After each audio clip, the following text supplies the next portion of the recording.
नमस्कार, welcome to career एजुनेस्ट। और आज के इस वीडियो में हम बात करने वाले हैं फाइनेंशियल मैनेजमेंट का टॉपिक वर्किंग कैपिटल, और जिसमें हम बात करेंगे परसेंटेज ऑफ सेल्स मेथड। ये वर्किंग कैपिटल सीरीज़ का सेकंड टॉपिक है या यूँ कहीं सेकंड क्लास है। यदि आपने पहली क्लास नहीं देखी है तो आप प्ले लिस्ट में जाकर ज़रूर वह क्लास देखिए। मैं उनका लिंक आपको डिस्क्रिप्शन में प्रोवाइड करवा रहा हूँ। तो आज की इस क्लास में हम बात करने वाले हैं वर्किंग कैपिटल रिक्वायरमेंट्स, या यूँ कहे वर्किंग कैपिटल की हमें कितनी रिक्वायरमेंट है उसका एस्टिमेट हम किस तरीके से करते हैं, उन मेथड्स को हम यहाँ डिस्कस करेंगे। एक मेथड होता है दोस्तों परसेंटेज ऑफ सेल मेथड, एक होता है रिग्रेशन एनालिसिस मेथड, एक है operating cycle method, forecasting net current assets method and projected balance sheet method.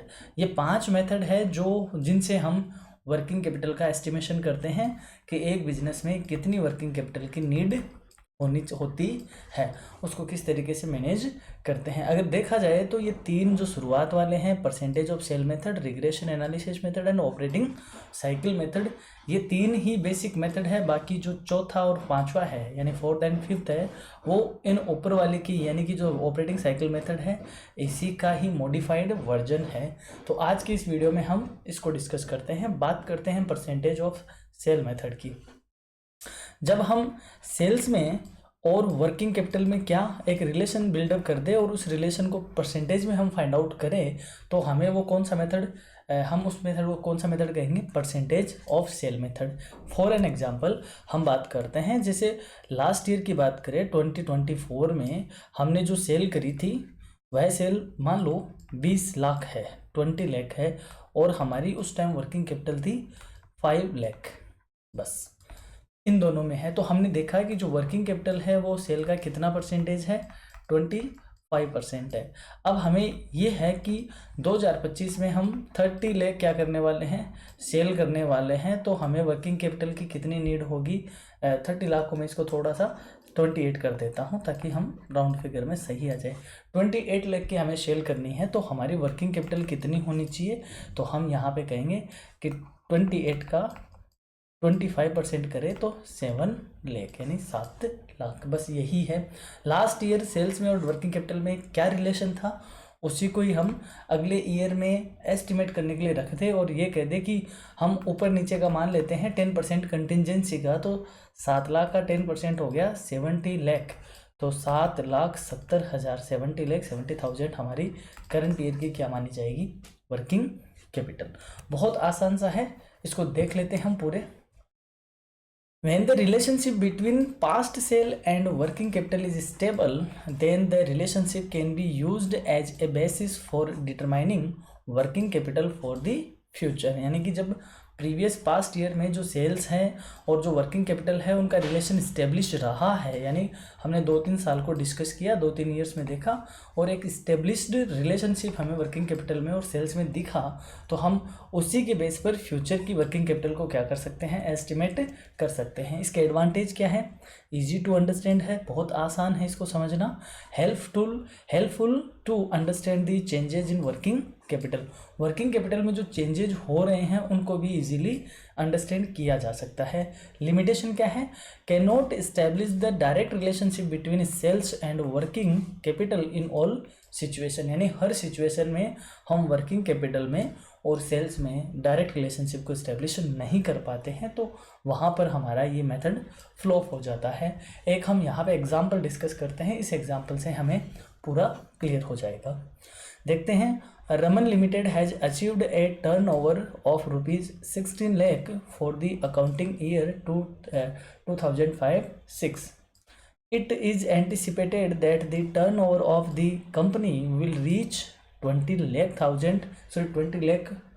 rupees for the year 2006-07। यानी कि प्रीवियस ईयर में 2005-06 में रमन लिमिटेड की सेल्स 16 लाख थी और उन्होंने ये एज्यूम किया है कि 2006-07 में उनकी जो सेल है वो 20 लाख रहेगी।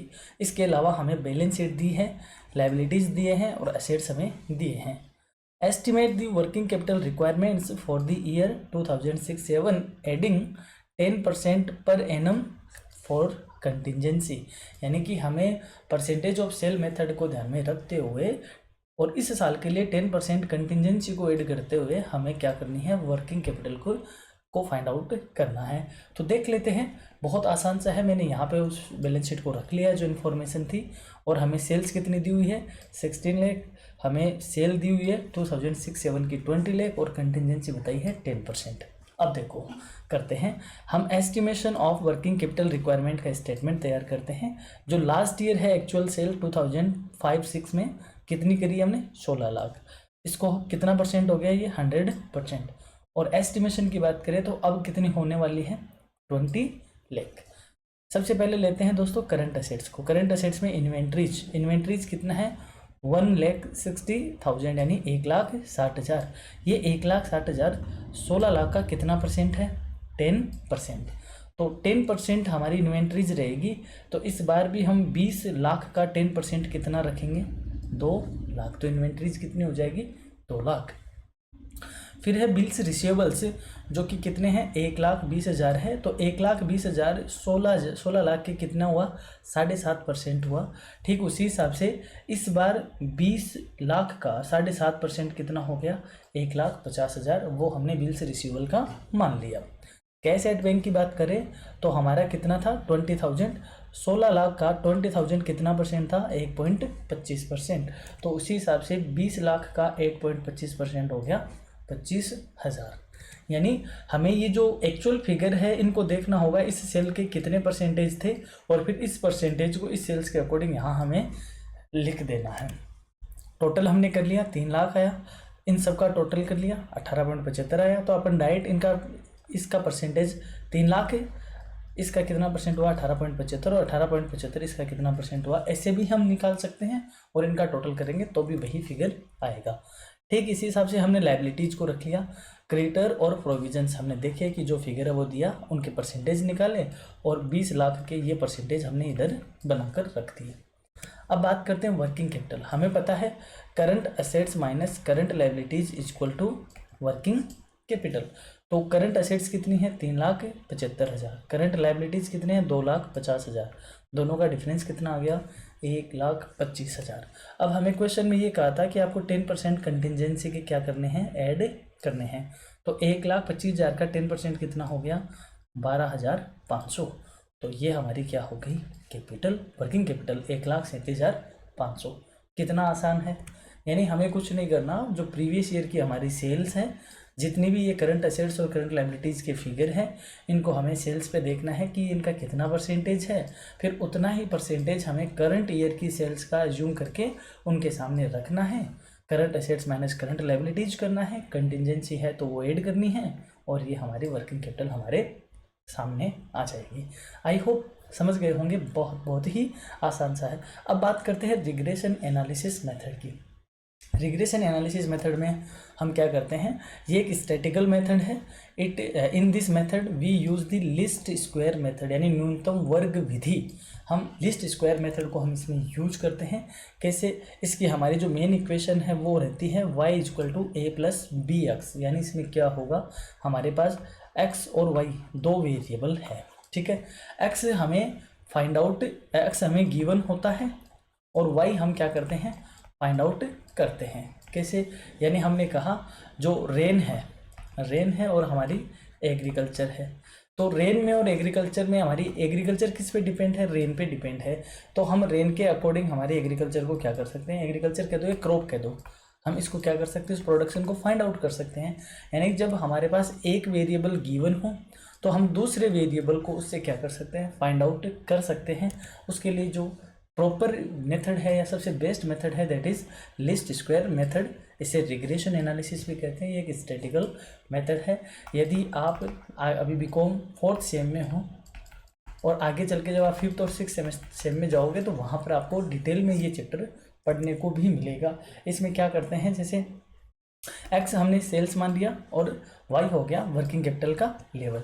अब इसके लिए जो हमारा ए और बी है, इसको हम इन दो इक्वेशन से क्या करेंगे, फाइंड आउट करेंगे। फिर ए और बी की वैल्यू पुट करके वाई की वैल्यू गिवन होगी, हम इससे क्या फाइंड आउट कर लेंगे, वाई फाइंड आउट कर लेंगे। वाई हमारा क्या है, वर्किंग कैपिटल है। तो इस जो ये मेथड है इसको मैं डिटेल में डिस्कस इसलिए नहीं करूँगा कि अगर मैं बात करूँ point of view B Com sem fourth के पॉइंट ऑफ व्यू की बात करूँ तो वहाँ पर इस मेथड को वर्किंग कैपिटल के पॉइंट ऑफ व्यू से बहुत कम पूछा गया है, बहुत कम पूछा जाता है। यहाँ पर वर्किंग कैपिटल के लिए जो सबसे टेक्निकल मेथड होता है या जो एग्जाम के पॉइंट ऑफ व्यू से बढ़िया मेथड होता है that is operating cycle method. ये रहता है ऑपरेटिंग साइकिल मेथड। अब वन स्टॉप सॉल्यूशन हम लेकर आए हैं आपके लिए। नोट्स, पीडीएफ, स्टडी मटेरियल जो भी है वो हमारी वेबसाइट पे आपको मिल जाएगा। हमारी वेबसाइट www.sites.com, sites google.com/view/career जिसका डिस्क्रिप्शन में आपको लिंक में भी दे रहा हूँ। हमारी ये क्लास जारी है, ऑपरेटिंग साइकिल मेथड की अगली क्लास हमारी जारी है, तो आप जुड़े रहिए, बने रहिए करियर एजुनेस्ट के साथ। Thanks for the being with us. मिलते हैं अगली क्लास में। धन्यवाद।